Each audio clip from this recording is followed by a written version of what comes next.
Je suis fatiguée, j'ai des problèmes cardiaques, je respire mal et je ne peux pas parler, je m'excuse. C'est cette dame qui va parler à ma place. Bonjour messieurs, dames, je suis autorisée à faire cette vidéo pour Madame Fatia qui m'a dit en fait ce qu'elle veut que je vous communique, voilà, à sa place. Donc là, elle m'a demandé de m'adresser à celle qui est en train de la tuer, Asma Z. Donc voilà, alors Asma, voilà ce que vous avez fait à Madame Fatia. Déjà, lorsque elle a appelé la TGR, qui est la Trésorerie Générale du Royaume à Rabat, où elle a son compte bancaire, elle les a appelés pour un transfert. Donc, et nous avons les preuves des documents sous la main de tout ce que nous disons là.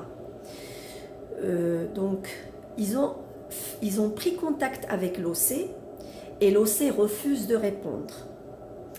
Asma Z, vous qui commandez au Maroc, vous avez interdit dans le passé à l'OC de communiquer avec nous. Et ils nous l'ont dit.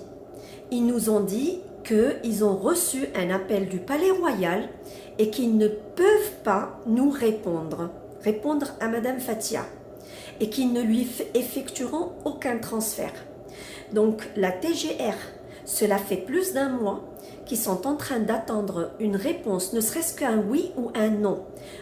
Aucune réponse, rien du tout, parce que l'office d'échange a reçu les ordres apparemment du Palais Royal pour qu'il ne réponde pas à cette dame, pour qu'il ne lui fasse pas de transfert, voilà, de son argent à l'étranger. Donc de 1, voilà. De 2, cette dame, lorsqu'elle avait eu un accident vasculaire cérébral et qu'elle était présente à Paris, elle a été transportée dans une ambulance à l'hôpital. Aussitôt arrivée, et dès qu'ils ont confirmé que c'est un accident vasculaire cérébral avec une hémorragie, une hémiplégie, voilà, du côté gauche, elle était paralysée complètement du côté gauche. Donc cette dame avait vraiment besoin d'être prise en charge sur le champ. Donc lorsque l'hôpital avait appelé la mutuelle, toi Asma qui suit cette dame 24 heures sur 24, qui a cette dame à l'œil 24 heures sur 24, qu'elle soit au Maroc ou à l'étranger, donc Asma t'a appelé la mutuelle du Maroc et tu leur as ordonné de ne pas prendre cette dame en charge en cas d'appel de l'hôpital. T'as appelé la mutuelle avant même que l'hôpital le fasse. Donc lorsque l'hôpital à Paris avait appelé la mutuelle ont dit clairement: monsieur, c'est un monsieur qui les avait appelés, monsieur, nous avons reçu des ordres du Palais Royal pour ne pas prendre cette dame en charge. Nous savons très bien qu'on doit prendre cette dame en charge, mais nous ne le ferons pas parce que nous avons peur pour notre poste, pour nos enfants et pour nos vies. Donc voilà, c'était ça la réponse de la mutuelle. Ensuite, cette dame a décidé d'en parler à la TGR, qui est la Trésorerie Générale du Royaume. Et son dossier a été transféré à M. Bensouda, qui est le trésorier du roi et qui est aussi un ami du roi. Donc, M. Bensouda a analysé minutieusement ce dossier, le dossier de Madame Fatia, a fait une réunion avec son staff et ils ont décidé que cette dame devrait avoir des transferts faits pour qu'elle puisse vivre, survivre, pour qu'elle puisse payer les frais de l'hôpital, pour ne pas mourir. Donc, juste après, Asma, voilà ce que vous avez fait. Vous avez fait convoquer M. Bensouda, l'ami du roi, dans les commissariats de la police judiciaire de Casablanca, sachant que M. Bensouda habite à Rabat et qu'il travaille à Rabat et qu'il est installé à Rabat. Donc, M. Bensouda, vous l'avez traîné dans les commissariats, vous l'avez fait humilier pour des faits qui ne sont pas vrais. Plus tard, M. Bensouda, qui s'est battu, qui s'est acharné pour prouver que ce qu'on lui a reproché n'était pas vrai, finalement, en fin de compte, les faits que vous lui avez reprochés, vous, Asma, à M. Bensouda, qui est un homme honnête, les faits se sont avérés faux. Voilà, Asma, ce que vous avez fait à M. Bensouda, l'ami du roi. Pourquoi? Tout simplement parce qu'il a fait des transferts à Mme Bellouti de son compte bancaire vers la France, à l'hôpital, pour que les frais de l'hôpital soient réglés. Donc déjà, voilà, de 2. De 3, vous êtes tellement haute, Asma. Avant de parler du 3e point, Asma, vous êtes tellement haute au royaume du Maroc que vous vous permettez de traîner dans la boue l'ami du roi qui n'a fait aucune erreur. Voilà, en faisant ce transfert. Vous êtes tellement haute que vous vous acharnez et que vous traînez dans la boue les amis du roi. Voilà. Ça, c'est pour que ceux qui regardent cette vidéo comprennent bien votre autorité, Asma, et votre place au Palais Royal au Maroc. Voilà. Alors, le 3e point. Cette dame a été à la gendarmerie royale, là où elle fait des soins dentaires.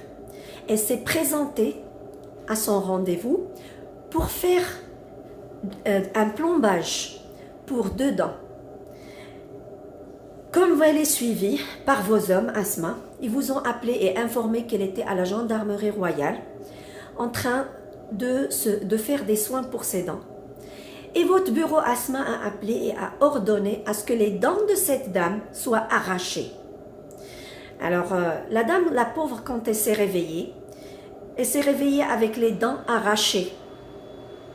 Elle a demandé à la dentiste, pourquoi vous m'avez arraché les dents? Elle lui a dit, écoutez madame, là je vais vous dire, j'ai reçu des ordres du Palais Royal de vous arracher les dents.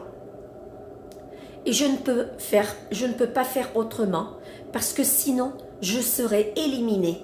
Sinon, le soir, il y aura quelques hommes qui vont venir frapper à ma porte et qui vont m'emmener de chez moi devant mes enfants et me faire disparaître. Ou alors, je serai tabassée, ou alors je serai emprisonnée. Donc là, c'est pour que vous le sachiez, ce sont les ordres du Palais Royal et je ne pouvais faire autrement. 4e chose, Asma. Cette dame, elle habite chez elle. Elle habitait chez elle, à Rabat. Elle a ses propriétés. Elle est aisée. Elle a une retraite dorée. Elle a des rentes qu'elle récolte de la gendarmerie parce qu'elle a une propriété énorme qu'elle loue à la gendarmerie. Donc cette dame, elle n'est pas dans le besoin. Cette dame, elle a son argent. Et elle n'a pas de problème financier.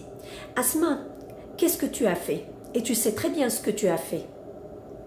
Tu t'es amusée à l'asphyxier au gaz chez elle pendant 11 mois. 11 mois jusqu'à ce qu'elle a développé des complications cardiaques. La pauvre, elle a des complications cardiaques très graves. Une fibrillation atrioventriculaire qui nécessite des soins, qui nécessite des visites médicales, qui nécessite des investigations dans les hôpitaux et dans des services spéciaux de cardiologie. Tu l'as tuée, tu es en train de la tuer. Elle ne t'a fait aucun mal. Tu es parti lui infiltrer le gaz chez elle pendant 11 mois et elle faisait la pauvre des séjours suivis l'un après l'autre dans les hôpitaux pour faire l'oxygène. Et lorsqu'elle sortait, les médecins lui disaient, madame, ne rentrez pas chez vous, allez dormir dans un autre appartement ou dans un hôtel ou chez quelqu'un. Mais comme vous avez interdit à sa famille de communiquer avec elle, lorsqu'elle est sortie de l'hôpital, elle est partie voir son frère qui a ouvert la porte. Il lui a dit, ma sœur, s'il te plaît, je ne veux pas me faire éliminer par Asma. Ça suffit que Asma a envoyé mon fils en prison pour le faire sortir du Palais Royal. Le neveu de cette dame travaillait comme jardinier au Palais Royal et Asma l'a accusé de viol pour l'emmener en prison. Et donc son frère lui a dit, écoute, j'ai déjà eu un avertissement. on a déjà envoyé mon fils en prison, donc je ne peux pas te faire rentrer, ma sœur. Il l'a prise dans les bras, à chaudes larmes, et il lui a dit, ma sœur, retourne chez toi, tu ne peux pas rentrer chez moi, sinon, c'est moi qui irai en prison. C'est à moi qu'on va coller autre chose. Ce sera mon tour la prochaine fois. Je ne peux pas te recevoir. Et cette pauvre dame, elle est retournée chez elle, de Fès, de Fès où son frère habite. Elle est retournée à Rabat et elle dormait devant chez elle, sur le couloir, sur le palier, chez elle, entre les deux portes de son domicile. Pourquoi? Pour ne pas inhaler le gaz, Asma, que tu lui faisais infiltrer par le plafond.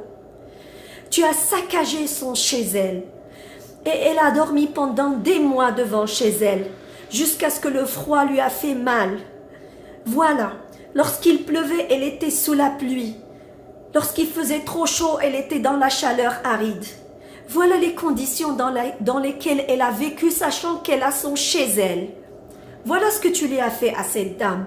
Et tu regardais et tu trouvais du plaisir, mais vraiment du goût, à la faire souffrir. Et lorsqu'elle sortait, tu pénétrais chez elle. Elle a eu beau changer les serrures. Elle a emmené des serrures de partout. Tu pénétrais quand même chez elle. Et d'ailleurs, il y a des vidéos sur la presse marocaine qui parlent de ça. Tu as fait ça à plusieurs personnes, pas seulement à cette dame. Voilà. Alors maintenant, elle respire mal apparemment. Et puis, on va finir cette vidéo.